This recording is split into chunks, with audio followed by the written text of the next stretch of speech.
I-PAC recommend মানে তো ভাইপর recommend, নাহলে কোনো মিনিং আছে ৭৪ জন বিধায়ককে বসিয়ে দেওয়া?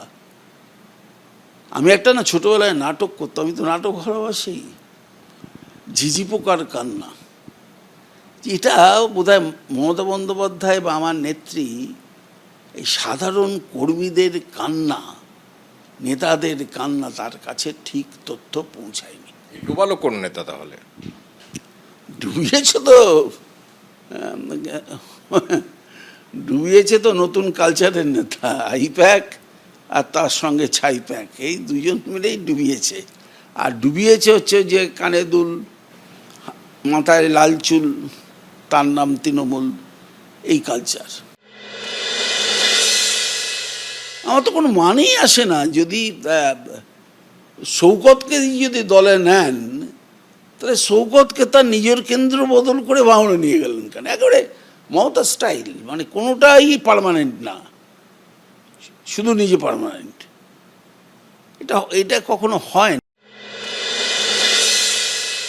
আমি যদি অভিষেক বন্দ্যোপাধ্যায়ের কাছে থাকতাম বা আইপ্যাকের সংস্থার লোক হতাম, আমরা দুজনে গিয়ে মমতা বন্দ্যোপাধ্যায়কে বলতাম, ম্যাডাম বা দিদি বা পিসি, আমরা পারিনি, এই আমাদের পদত্যাগপত্র। তাহলে নেত্রী একটু রিলিফ পেত। পদত্যাগ করা উচিত অভিষেক বন্দ্যোপাধ্যায়। ব্যর্থতা, এটা কিন্তু একটা শিক্ষণীয় বিষয় যে আমি পারিনি, আর আমাকে আটকে আগলে রাখার জন্যে আমাদের লিডার চেষ্টা করছে যে না না না। আমি অবাক হয়ে যাই, শুনছে কাগজে হাত তুলে দাঁড়িয়ে যান কেন? ২১১ থেকে ৮০ করেছে বলে তার জন্য হাত তুলে দাঁড়াতে হবে?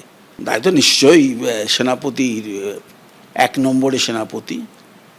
আর আমি শুধু সেনাপতির দায় দেব না, তার সঙ্গে আইপ্যাক সংস্থা, আর আমি দায়ী দেব নেত্রীর দুর্বলতা, এগুলো দায়ী।